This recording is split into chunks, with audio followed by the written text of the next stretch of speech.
ya la hora 9, exclamó a gran voz: Eloí, Eloí, lama sabactani, que quiere decir: Dios mío, ¿por qué me has abandonado? Marcos 15, 34. Introducción. Marcos presenta 3 escenas claves relacionadas con el juicio, la crucifixión y la resurrección de Jesús. En el primer punto se analiza el Sanedrín y la condena de Jesús. El segundo trata la aprobación romana de la condena de Jesús. Y el tercero, José de Arimatea y la sepultura de Jesús. Marcos 15 está lleno de dolorosas ironías. Veamos primeramente el Sanedrín, los sacerdotes y la condena de Jesús. El juicio de Jesús consistió en 2 fases. La primera, un juicio eclesiástico ante las autoridades religiosas judías, y la segunda, el juicio civil ante Pilato y Herodes.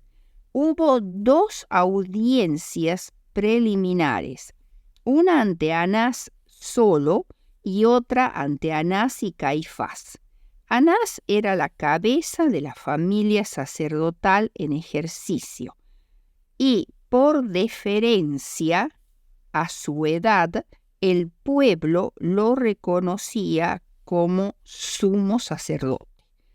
Se buscaban y ejecutaban sus consejos como voz de Dios. A él debían ser presentados primero Jesús como cautivo del poder sacerdotal. Anás era más artero y sutil que Caifás, hombre de menos experiencia, porque había que obtener sin falta la condenación de Jesús. Bajo el gobierno romano, el Sanedrín no podía ejecutar la sentencia de muerte. Tan solo podía examinar a un preso y dar su fallo, que debía ser ratificado por las autoridades romanas. No pocos de entre los sacerdotes y gobernantes judíos habían sido convencidos por la enseñanza de Jesús, y solo el tema de la excomunión les impedía confesarlo. Tales acusaciones que los sacerdotes deseaban sostener. Y estas acusaciones eran, primero, la blasfemia y segunda, la sedición. Anás trató de establecer primero la segunda acusación, o sea, la sedición, y le interrogó acerca de sus discípulos y de sus doctrinas, porque estaba tratando de acusarlo de crear una sociedad secreta con el propósito de establecer un nuevo reino y así entregarlo a los romanos como perturbador de la paz y autor de insurrección. Pero Cristo le respondió enérgicamente: yo manifiestamente he hablado al mundo. Siempre he enseñado en la sinagoga y en el templo, donde se juntan los judíos, y nada he hablado en oculto. Esta audiencia preliminar ante Anás probablemente se realiza entre las 1 y las 2 de la madrugada del día viernes. Anás fracasó completamente y fue silenciado por la concisa lógica de Jesús y su respuesta. Jesús había agregado, además, ¿qué me preguntas a mí? ¿Acaso no habían enviado espías para vigilar sus movimientos e informarles de sus palabras? Entonces le agregó, pregunta a los que han oído, ¿qué les haya yo hablado? He aquí, estos saben lo que yo he dicho. Uno de los oficiales de Anás, al ver al sumo sacerdote reducido al silencio, vino a Jesús y le dio una bofetada en la cara, diciendo, ¿así respondes al pontífice? Y Cristo le replicó severamente, si he hablado mal, da testimonio del mal, y si bien, ¿por qué me hieres? En estas situaciones era cuando Cristo sentía una fuerte tentación a manifestar su carácter divino. Por una palabra, con una mirada, podía obligar a sus perseguidores a confesar que Él era el Rey de Reyes y Señor de Señores, de gobernantes, sacerdotes y aún del templo. Pero le incumbía la tarea difícil de mantenerse en la posición que había elegido como uno con la humanidad. Deseado a todas las gentes, página 649. Veamos ahora el segundo punto, la audiencia preliminar ante Anás y Caifás. Anás ordenó que Jesús fuese llevado ante Caifás, que era saduceo, y aunque carecía de fuerza de carácter, era tan severo, tan despiadado e inescrupuloso como Anás. Era ya de madrugada y muy oscuro, así que a la luz de las antorchas y las linternas, el grupo armado se dirigió con su preso al palacio del sumo sacerdote en ejercicio, Caifás. Allí, mientras los miembros del Sanedrín se reunían, Anás y Caifás, más o menos entre las 2 y las 3 de la madrugada, volvieron a interrogar a Jesús, pero sin éxito. Cuando el concilio o Sanedrín se hubo congregado en la sala del tribunal, Caifás en el tribunal de Caifás se realizó el primer juicio ante el Sanedrín, el cual se hizo entre las 2 y las 3 de la madrugada. Veamos ahora entonces el juicio nocturno ante el Sanedrín. Según la ley judía, el tribunal debía juzgar durante el día los casos en los cuales estaba en juego una sentencia de muerte. Este juicio ocurrió entre las 3 y las 4 de la madrugada, hora en que a la latitud de Jerusalén comienza a amanecer y el sol sale como a las 5:30. Aquí fueron presentados los falsos testigos, cuyo testimonio resultaba confuso y contradictorio. La gente comparaba el comportamiento excitado y maligno de Anás y Caifás con el porte sereno y majestuoso de Jesús y se preguntaban, ¿qué será condenado como criminal este hombre de presencia y aspectos divinos? Los enemigos de Jesús estaban resueltos a obtener su condenación, pero no sabían cómo lograrlo. Pacientemente Jesús escuchaba los testimonios contradictorios de los testigos, sin una sola palabra que pronunciara en su defensa. El sumo sacerdote se levantó de su sitial con el rostro descompuesto por la pasión y le dijo: ¿No respondes nada? ¿Qué testifican estos contra ti? Pero Jesús cumplió la profecía de Isaías 53:7. Como cordero fue llevado al matadero, y como oveja delante de sus trasquiladores, enmudeció y no abrió su boca. Por fin Caifás, alzando su diestra al cielo, se dirigió a Jesús con un juramento solemne: Te conjuro por el Dios viviente que tú nos digas si eres el Cristo, el Hijo de Dios. Cristo no podía callar ante esta demanda.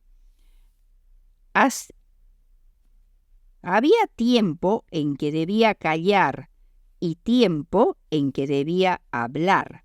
Sabía que el contestar ahora aseguraría su muerte, pero la demanda provenía de la más alta autoridad reconocida en la nación y en el nombre del Altísimo.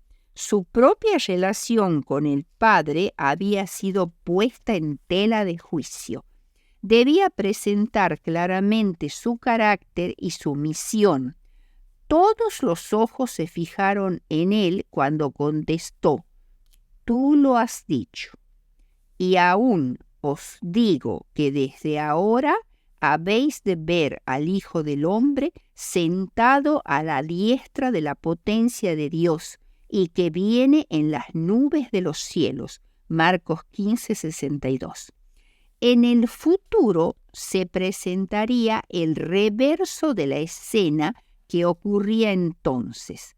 Él, el Señor de la vida y la gloria, estaría sentado a la diestra de Dios. Sería el juez de la tierra y su decisión sería inapelable. Las palabras de Cristo estremecieron e hirieron en lo vivo al saduceo. Caifás había negado la doctrina de la resurrección, del juicio y de la vida futura. Ahora se sintió enloquecido por una furia satánica. Rasgando su manto a fin de que la gente pudiese ver su supuesto horror, dijo: ¿Qué más necesidad de testigos tenemos? He aquí, ahora habéis oído su blasfemia. ¿Qué os parece? Y todos le condenaron. En este acto realizado para influir en los jueces y obtener la condena de Cristo, el sumo sacerdote se había condenado a sí mismo. La ley levítica prohibía que el sumo sacerdote rasgara sus vestiduras bajo sentencia de muerte, ya que estas hermosas vestiduras oficiales representaban el carácter del gran prototipo de Jesucristo. Al rasgar las vestiduras del sumo sacerdote, se privaba de su carácter representativo y cesaba de ser aceptado por Dios como sacerdote oficiante. Cuarto, juicio diurno ante el Sanedrín. El Sanedrín había declarado a Jesús digno de muerte, pero era contrario a la ley judaica juzgar a un preso de noche. Un fallo legal debía pronunciarse a la luz del día y ante una sesión plenaria del concilio. Sin embargo, el Salvador fue tratado como criminal y entregado para ser ultrajado por los más bajos y viles de la especie humana. Por lo tanto, a fin de preservar la apariencia de legalidad, el Sanedrín, en forma unánime, volvió a reunirse poco después de la salida del sol. Condenaron a Jesús como digno de muerte y dispusieron entregarlo a las autoridades romanas para que fuera ejecutado. Quinto, el primer juicio ante Pilato. Jesús fue trasladado después de ser ultrajado por los soldados al pretorio romano, muy de mañana, cerca de las horas 6. Se registran 3 de las acusaciones presentadas a Pilato por las autoridades judías. Primero, ser un agitador revolucionario. Segundo, que prohibía dar tributo a Roma. Y tercero, afirma ser el Cristo, un rey. Jesús nunca había dicho o hecho lo que aquí se le atribuía, y formalmente dijeron que alborota al pueblo. Pilato, dispuesto a despachar el caso tan pronto como fuera posible, examinó escrutadoramente al acusado, pero se sorprendió al ver que nunca antes había comparecido ante él un hombre que llevase rasgos de tanta bondad y nobleza. No vio en él vestigios de culpabilidad ni expresión de temor, audacia o desafío. Vio a un hombre de porte sereno y digno. Pilato había oído algo de Jesús acerca de sus milagros y prodigios. No era un juez justo ni concienzudo, pero se negó a conceder el pedido de los sacerdotes de que hiciera cumplir su sentencia de muerte. Se dio cuenta de las intenciones malignas de las autoridades judías y al enterarse de que Jesús era de Galilea, lo envió a Herodes Antipas, quien estaba en ese momento en Jerusalén con motivo de la celebración de la Pascua. Sexto, interrogatorio ante Herodes Antipas. Esto es el viernes a las 7 de la mañana. Herodes Antipas era rey de Galilea y Perea, aunque en realidad era un títere de los romanos. Podía oír la acusación y dar la sentencia. Lo interrogó probablemente a las 7 de la mañana y lo instó a hacer milagros delante de él, para lo cual hizo traer a inválidos y mutilados. Pero Jesús permaneció en silencio y no hizo ningún milagro.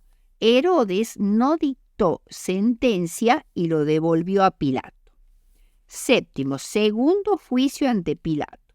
Pilato, gobernador romano de Judea y de Samaria, buscó diversos medios para liberar a Jesús, pero no pudo hacerlo. Cuando los judíos amenazaron con presentar a las autoridades de Roma su manera de encauzar el juicio, Pilato cedió. Es probable que este juicio comenzara en torno a las 8 horas y terminara antes de las 9. De pie detrás de Pilato, a la vista de todos los que estaban en el tribunal, Cristo oyó los insultos, pero no contestó una palabra a todas las falsas acusaciones presentadas contra él. Permanecía inconmovible ante la furia de las olas que venían a golpearle Era como si una enorme marejada de ira, levantándose siempre más alto, se volcase en derredor suyo, pero sin tocarle.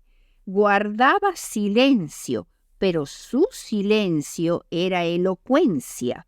Era como una luz que resplandecía de su interior. Pilato se sentía confundido y deseaba conocer la verdad. ¿Qué cosa es verdad? Preguntó a Cristo, pero no esperó la respuesta y dijo a todos: yo no hallo en él ningún crimen. Pero mientras postergaba la acción, los sacerdotes y príncipes inflamaban aún más los ánimos del pueblo. Cuando Pilato trató de salvar a Jesús presentando al pueblo la opción de escoger entre Barrabás, un bribón empedernido y desesperado que solo procuraba cometer actos de rebelión y crueldad, y Cristo el Salvador inocente. Pero como el rugido de las fieras, la respuesta de la turba fue: suéltanos a Barrabás. Pilato no había pensado obtener tal resultado y les ofreció una tercera opción. No es digno de muerte. Lo castigaré y lo soltaré. Pero la sola mención de su liberación duplicaba el frenesí del pueblo.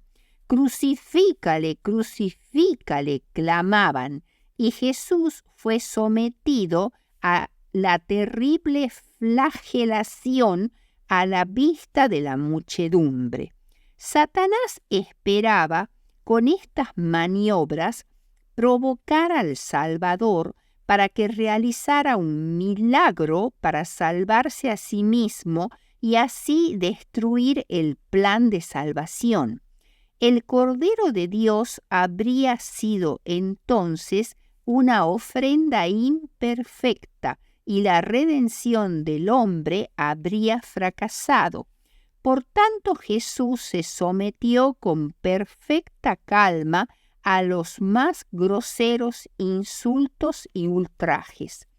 Si Pilato, para agradar a las autoridades y a la turba, había azotado a un inocente, si insistían en que lo crucificara más intensamente, lo lograrían. Era lo que razonaba la gente. La furia loca de los sacerdotes había incitado a la turba, que gritaba incansablemente: crucifícale, crucifícale. Pilato, perdiendo toda paciencia, exclamó desesperado: tomadle vosotros y crucificadle, porque yo no hallo en él crimen. Después de azotarle, Pilato dijo al pueblo: ¿a vuestro rey he de crucificar? Y el pueblo respondió: no tenemos rey sino a César. Entonces Pilato, viendo que nada adelantaba, se lavó las manos delante del pueblo, diciendo: inocente soy yo de la sangre de este justo. Veréislo vosotros. Limpio estoy de esta sangre. Tomadle y crucificadle. Pilato anhelaba librar a Jesús, pero comprendió que no podría hacerlo y al mismo tiempo conservar su puesto y sus honores. Antes que perder poder mundanal, prefirió sacrificar una vida inocente. Sexto punto, la crucifixión, Marcos 15, 21 al 38.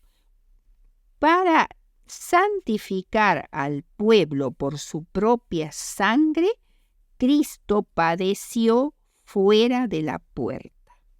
Como a las 8 o 9 de la mañana, Jesús fue llevado hasta el Calvario, siguiendo, según la tradición, la llamada Vía Dolorosa.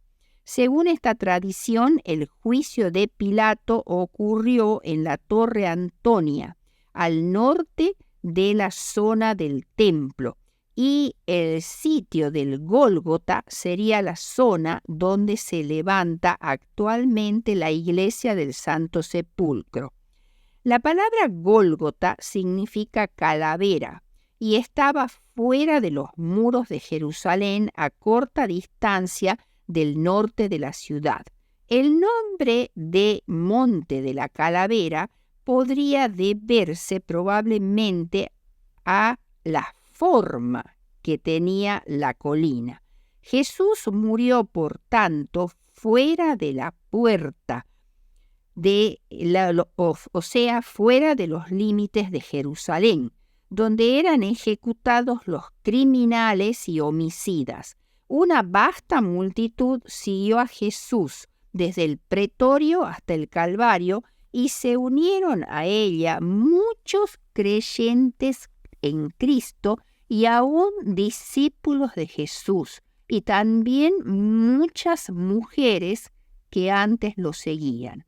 Al cruzar Jesús la puerta del atrio del tribunal de Pilato, la cruz que había sido preparada para Barrabás fue puesta sobre sus hombros magullados y ensangrentados, pero esa carga era demasiado pesada en su condición débil y doliente. Desde la cena de la Pascua no había ingerido ni alimento ni bebida. En el huerto de Getsemaní había sudado grandes gotas de sangre. Había sido llevado a Anás, luego a Caifás, después a Pilato. De Pilato había sido enviado a Herodes y después de nuevo a Pilato. Las injurias habían sucedido a las injurias, los escarnios a los escarnios. Había sido flagelado 40 latigazos 2 veces.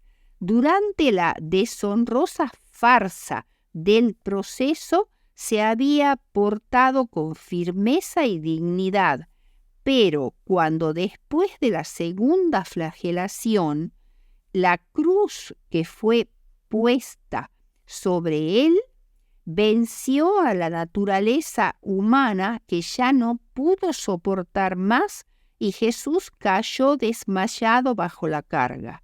Entre la turba que le seguía no había ni una persona que quisiera rebajarse a llevar la cruz. Los judíos mismos no podían hacerlo porque la contaminación de llevar la cruz les habría impedido observar la Pascua, y ningún discípulo de Jesús aparecía para llevarla. ¡Qué gran privilegio fue el de Simón de Cirene, el llevar la cruz de Jesús y de tener así una parte en sus sufrimientos!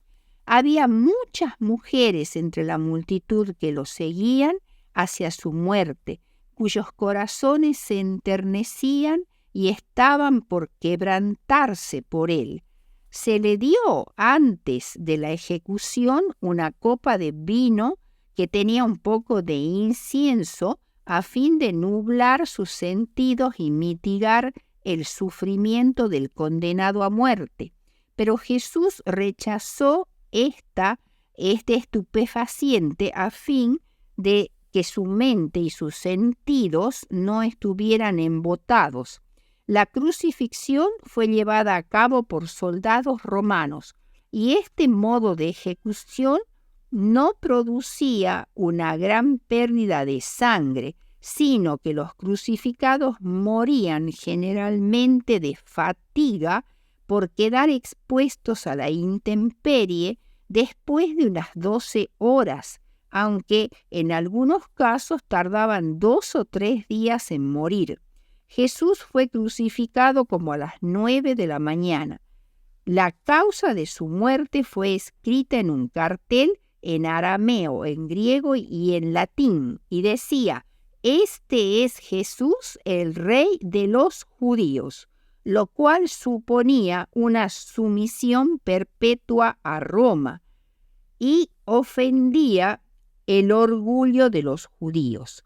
Su ropa le fue quitada y entregada a los soldados, que se la repartieron entre ellos. Fue víctima de humillaciones y de burlas por parte de los judíos y aún por parte de los líderes religiosos, sufriendo tremendos dolores por los clavos que lastimaban los nervios de los brazos y de los pies y por la postura que dificultaba cada vez más la respiración. Desde las horas 12 hasta las 15 hubo tinieblas sobrenaturales en toda Judea que entonces fue cuando Jesús clamó: Elí, Elí, lama sabactani. Dios mío, ¿por qué me has abandonado? Y luego, clamando a gran voz, dijo: Padre, en tus manos encomiendo mi espíritu. Salmo 31:5. Esta fue la más sublime culminación del espíritu de humilde sumisión de la voluntad a la voluntad del Padre, ejemplificada en toda la vida terrenal de Jesús. Entonces dejó de respirar y murió. Triunfó sobre la tumba y sobre todas las fuerzas del mal, como dice Colosenses 2:15. Aunque había sentido el alejamiento de la presencia de su Padre, de modo que mientras pendía de la cruz no podía ver a través de los portales de la tumba, desapareció de él la sensación de haber perdido el favor de su Padre. Deseado a toda la gente, página 704. Jesús no murió derrotado, sino plenamente consciente del triunfo que había obtenido y confiaba en su propia resurrección. El velo del templo que separaba el lugar santo del Santísimo se rasgó, quedando así expuesto el lugar que había sido hasta en ese momento sacrosanto. Había finalizado el servicio simbólico del templo. Esto ocurrió a la hora del sacrificio de la tarde regular, cuando el sacerdote estaba a punto de degollar el cordero del holocausto diario a las 3 de la tarde. Muchas tumbas se abrieron en el momento de la muerte de Cristo, pero los santos resucitados no salieron hasta después que Cristo resucitó. El centurión a cargo de la crucifixión y los que estaban con él guardando a Jesús, visto el terremoto y lo que había sucedido, temieron en gran manera y dijeron: verdaderamente este era Hijo de Dios. Cuando llegó la noche, es decir, la última hora de la tarde del viernes, el día de la crucifixión, aproximadamente a las 18:30, un hombre rico, José de Arimatea, miembro noble del concilio, que también esperaba el reino de Dios y que no había consentido en el acuerdo ni en los hechos de sus compañeros con respecto a la muerte de Jesús, además de Nicodemo, se hicieron cargo de la sepultura de Jesús. Se presentaron ahora sin temor para hacer lo que ningún otro amigo de Jesús podía hacer. Nicodemo fue a comprar especies para embalsamar el cuerpo de Jesús, y José fue a ver a Pilato en el poco tiempo que tenían antes de la puesta del sol. El valor de José y de Nicodemo refulgía con mayor brillo en contraste con la cobardía de los discípulos. Esto sucedió al mismo tiempo que los dirigentes de los judíos pidieron a Pilato que quitara los cuerpos de los crucificados antes del sábado. De acuerdo con los